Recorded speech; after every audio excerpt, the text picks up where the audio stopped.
पीक विम्यासंदर्भातील शेतकऱ्यांसाठी अत्यंत महत्त्वाची आणि आनंदाची बातमी समोर आली आहे। आज 13 जिल्ह्यामध्ये प्रत्येकी शेतकऱ्यांच्या खात्यावरती 25,000 रुपयांची रक्कम ही जमा होत असल्यामुळे आता शेतकऱ्यांना अनेक दिवसांच्या प्रतीक्षेनंतर चांगलाच दिलासा मिळत आहे। सरकारच्या माध्यमातून अचानकपणे अतिशय महत्त्वाचा निर्णय जाहीर झाला असून आता थेट शेतकऱ्यांच्या बँक खात्यावरती डेबिटच्या माध्यमातून रक्कम ही जमा होत आहे। राज्याचे मुख्यमंत्री देवेंद्र फडणवीस यांनी पीक विमा वाटप करण्याचे आदेश दिले असून आज सकाळपासूनच आता शेतकऱ्यांच्या खात्यावरती रक्कम ही जमा केली जात आहे। सरकारच्या माध्यमातून आता 13 जिल्ह्यांची यादी या ठिकाणी जाहीर झाली असून आता पीक विम्यासाठी पात्र असलेल्या जिल्ह्यातील शेतकऱ्यांच्या बँक खात्यावरती रक्कम ही जमा केली जात आहे। जर अजूनपर्यंत तुमच्या बँक खात्यावरती पीक विमा जमा झाला नसेल तर कसलीच काळजी करू नका, कारण की आज देखील शेतकऱ्यांच्या बँक खात्यावरती पीक विम्याची रक्कम ही जमा केली जात आहे। तर आता आज कोणकोणत्या जिल्ह्यातील शेतकऱ्यांच्या बँक खात्यावरती पीक विम्याची रक्कम ही जमा केली जाणार आहे, सविस्तर अशी अपडेट आपण या व्हिडिओमध्ये पाहणार आहोत। त्यासाठी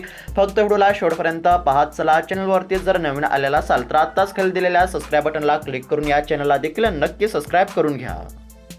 तर आता लक्षपूर्वक पाहत चला, शेतकऱ्यांसाठी अत्यंत महत्त्वाची बातमी आहे। जर अजूनपर्यंत तुमच्या बँक खात्यावरती पीक विम्याची रक्कम ही जमा झाली नसेल तर तुमच्यासाठी देखील अत्यंत महत्त्वाचा व्हिडिओ असणार आहे। त्यासाठी फक्त आता व्हिडिओला शेवटपर्यंत पाहत चला। सरकारच्या माध्यमातून शेतकऱ्यांसाठी अत्यंत महत्त्वाचा निर्णय या ठिकाणी जाहीर झाला असून आता पीक विम्यासंदर्भातील शेतकऱ्यांसाठी अत्यंत महत्त्वाची आणि आनंदाची बातमी या ठिकाणी समोर आली आहे। सरकारच्या माध्यमातून शेतकऱ्यांसाठी अत्यंत महत्त्वाचा आणि दिलासा देणारा निर्णय हा जाहीर झाला असून आता अनेक दिवसांच्या प्रतीक्षेनंतर शेतकऱ्यांच्या बँक खात्यावरती पीक विम्याची रक्कम ही जमा केली जात आहे। सरकारच्या माध्यमातून पीक विमा वाटप करण्याचे आदेश देण्यामध्ये आले असून आज सकाळपासूनच शेतकऱ्यांच्या बँक खात्यावरती पीक विम्याची रक्कम ही जमा करण्याचे काम सुरू झाले आहे। शेतकऱ्यांना पीक विम्याचे 921 कोटी रुपये वाटप सुरू करण्यामध्ये आले असून यापैकी आता शेतकऱ्यांच्या बँक खात्यावरती 506 कोटी रुपयांची थकीत विमा भरपाई जमा झाली असून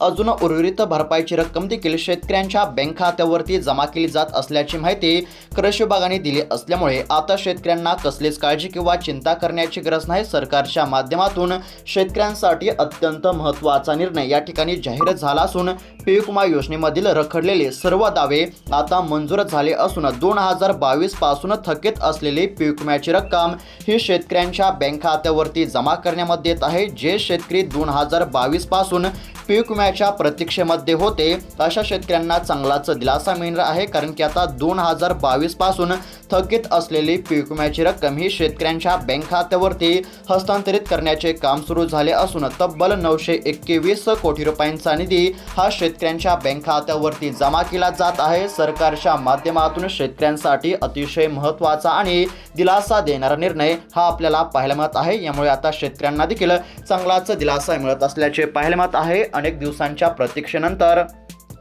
शेतकऱ्यांच्या बँक खात्यावरती पीक विम्याची रक्कम ही आता जमा केली जात असल्यामुळे शेतकऱ्यांमध्ये देखील आनंदाचे वातावरण पाहायला मिळत आहे। शेतकऱ्यांना हेक्टरी 23,000 रुपये तर काही शेतकऱ्यांना हेक्टरी 27,000 रुपये तर काही शेतकऱ्यांना हेक्टरी 50,000 रुपयापर्यंत पीक विम्याचे वाटप केले जात असल्यामुळे आता शेतकऱ्यांमध्ये आनंदाचे देखील वातावरण पाहायला मिळत आहे। सरकारच्या माध्यमातून आता शेतकऱ्यांसाठी अत्यंत महत्त्वाचा निर्णय जाहीर झाला असून अनेक दिवसांच्या प्रतीक्षेनंतर शेतकऱ्यांच्या बँक खात्यावरती रक्कम ही जमा केली जात आहे। 2022 पासून थकीत असलेली पीक विम्याची रक्कम ही शेतकऱ्यांच्या खात्यावरती हस्तांतरित केली जात असल्यामुळे आता शेतकऱ्यांना दिलासा मिळणार आहे। तब्बल 921 कोटी रुपयांचा निधी हा आता जमा करण्याचे काम सुरू झाले असल्यामुळे आता शेतकऱ्यांमध्ये आनंदाचे वातावरण पाहायला मिळत आहे। नेमका आता पीक विमा कोणकोणत्या जिल्ह्यांमध्ये वाटप केला जात आहे ते आपण सविस्तरपणे पाहूयात। लक्षपूर्वक पाहत चला। तर आता लक्षपूर्वक पाहत चला, सरकारच्या माध्यमातून काही जिल्ह्यांची यादी या ठिकाणी जाहीर झाली आहे। यामध्ये आता पहिला जिल्हा अहिल्यानगर पाहायला मिळत आहे। एकंदरीत जर पाहायला गेला तर अहिल्यानगर जिल्ह्यातील शेतकऱ्यांसाठी पीक विम्यापोटी सरकारच्या माध्यमातून 174 कोटी रुपयांचा निधी हा मंजूर करण्यामध्ये आला असल्यामुळे आता अहिल्यानगर जिल्ह्यातील शेतकऱ्यांना चांगलाच दिलासा मिळणार आहे। अजून काही जिल्ह्यांची अपडेट आपण पुढे पाहणार आहोत, त्यासाठी फक्त व्हिडिओला शेवटपर्यंत पाहत चला। आता एकंदरीत जर पाहायला गेला तर सरकारच्या माध्यमातून 2022 पासून थकीत असलेली रक्कम ही शेतकऱ्यांच्या बँक खात्यावरती जमा करण्याचे काम सुरू झाले असून काही शेतकऱ्यांना हेक्टरी 23,000 रुपये, काही शेतकऱ्यांना हेक्टरी 27,000 रुपये तर काही शेतकऱ्यांना हेक्टरी 50,000 रुपयापर्यंत या ठिकाणी पीक विम्याचे वाटप सुरू झाले असल्यामुळे आता शेतकऱ्यांना दिलासा मिळत आहे। आणि त्याच प्रकारे आता अहिल्यानगर जिल्ह्यातील देखील शेतकऱ्यांसाठी अत्यंत महत्त्वाची बातमी या ठिकाणी समोर आली आहे। या ठिकाणी स्क्रीनवरती पाहू शकता पेपरची अत्यंत महत्त्वाची आणि आनंदाची बातमी समोर आली असून पीक विम्यापोटी अहिल्यानगर जिल्ह्यातील शेतकऱ्यांना 174 कोटी रुपयांचा निधी हा मंजूर झाला असून आता थेट अहिल्यानगर जिल्ह्यातील शेतकऱ्यांच्या बँक खात्यावरती रक्कम ही जमा केली जाणार आहे। प्रधानमंत्री पीक विमा योजनेमधून खरीप हंगाम 2024-25 मधील पिकांच्या झालेल्या नुकसानीपोटी अहिल्यानगर जिल्ह्यातील 2 लाख शेतकऱ्यांना 174 कोटी रुपयांचा निधी सरकारच्या माध्यमातून मंजूर करण्यामध्ये आला असून आता अहिल्यानगर जिल्ह्यातील 2 लाख शेतकऱ्यांच्या बँक खात्यावरती तब्बल 174 कोटी रुपयांचा पीक विमा हा हस्तांतरित केला जाणार असल्यामुळे आता अहिल्यानगर जिल्ह्यातील शेतकऱ्यांना देखील मोठा दिलासा मिळणार आहे। थेट शेतकऱ्यांच्या बँक खात्यावरती DBT अंतर्गत रक्कम ही वर्ग केली जाणार असल्यामुळे अनेक दिवसांच्या प्रतीक्षेनंतर आता अहिल्यानगर जिल्ह्यातील शेतकऱ्यांना दिलासा मिळत असल्याचे आपल्याला पाहायला मिळत आहे। त्याचबरोबर आता या ठिकाणी दुसरा जिल्हा जाहीर झाला आहे, तो आपण पाहूयात, लक्षपूर्वक पाहत चला। तर आता या ठिकाणी स्क्रीनवरती पाहू शकता पीक विम्यासाठी दुसरा जिल्हा जो पात्र आहे तो म्हणजेच की आता गडचिरोली जिल्ह्याचा समावेश पाहायला मिळत आहे। एकंदरीत जर पाहायला गेलं तर आता अत्यंत महत्त्वाची बातमी या ठिकाणी समोर आली आहे, लक्षपूर्वक पाहत चला। तर आता या ठिकाणी स्क्रीनवरती पाहू शकता पेपरची अत्यंत महत्त्वाची बातमी समोर आली आहे। पीक विम्याचे 5,38,00,000 रुपये आले, शेतकऱ्यांनो मॅसेज पाहिला का?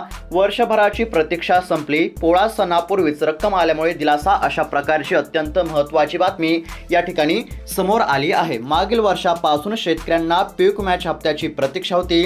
अखेर केंद्र शासनाकडून पीक विमा मंजूर होऊन राज्य शासनाकडे वर्ग करण्यामध्ये आला आणि त्यानंतर आता शेतकऱ्यांच्या बँक खात्यावरती पीक विम्याची रक्कम जमा करण्याचे काम सुरू झाले असून गडचिरोली जिल्ह्यातील शेतकऱ्यांच्या बँक खात्यावरती 5,38,00,000 रुपयांची रक्कम या ठिकाणी वाटप केली जात असल्यामुळे शेतकऱ्यांना काहीसा दिलासा मिळत असल्याचे चित्र आहे। एकंदरीत जर पाहायला गेलं तर सध्या तरी आता अहिल्यानगर आणि गडचिरोली जिल्ह्यातील शेतकऱ्यांसाठी अत्यंत महत्त्वाची बातमी या ठिकाणी पाहायला मिळत आहे। सविस्तर एकदा पुन्हा सांगत आहे, लक्षपूर्वक पाहत चला। राज्यभरातील पीक विम्यासाठी पात्र असणाऱ्या शेतकऱ्यांच्या बँक खात्यावरती तब्बल 921 कोटी रुपयांचा निधी हा वाटप करण्याचे काम सुरू झाले आहे आणि त्यामध्ये या ठिकाणी अहिल्यानगर जिल्ह्यातील शेतकऱ्यांच्या बँक खात्यावरती 174 कोटी रुपयांचा पीक विमा हा जमा केला जाणार आहे। यामध्ये आता अहिल्यानगर जिल्ह्यातील 2 लाख शेतकऱ्यांच्या बँक खात्यावरती रक्कम ही जमा केली जाणार आहे आणि त्यानंतर गडचिरोली जिल्ह्यातील शेतकऱ्यांच्या बँक खात्यावरती पैसे जमा करण्याचे काम सुरू झाले असून गडचिरोली जिल्ह्यातील शेतकऱ्यांच्या बँक खात्यावरती 5,38,00,000 रुपयांची रक्कम या ठिकाणी वाटप करण्याचे काम सुरू आहे। त्याचबरोबर शेतकरी मित्रांनो, अजून बऱ्याच जिल्ह्यांची अपडेट आपण उद्याच्या व्हिडिओमध्ये पाहणार आहोत। त्यासाठी आत्ताच खाली दिलेल्या सबस्क्राईब बटनला क्लिक करून या चॅनलला नक्की सबस्क्राईब करून घ्या। सध्या तरी आता शेतकऱ्यांच्या बँक खात्यावरती रक्कम या ठिकाणी जमा करण्याचे काम सुरू झाले आहे। काही शेतकऱ्यांना 23,000, काही शेतकऱ्यांना हेक्टरी 27,000 तर काही शेतकऱ्यांना हेक्टरी 50,000 रुपयापर्यंत या ठिकाणी आता पीक विम्याचे वाटप सुरू झाले असल्यामुळे आता शेतकऱ्यांना दिलासा मिळत आहे। 2022 पासून थकीत असलेली पीक विम्याची रक्कम या ठिकाणी जमा होत आहे। सध्या तरी या ठिकाणी अहिल्यानगर आणि गडचिरोली जिल्ह्यातील शेतकऱ्यांसाठी अत्यंत महत्त्वाची बातमी होती। त्याचबरोबर अजून बऱ्याच जिल्ह्यांची बातमी आपण उद्याच्या व्हिडिओमध्ये पाहणार आहोत। त्यासाठी आत्ताच खाली दिलेल्या सबस्क्राईब बटनला क्लिक करून या चॅनलला नक्की सबस्क्राईब करून घ्या। भेटूयात आता उद्याच्या व्हिडिओमध्ये, तोपर्यंत धन्यवाद।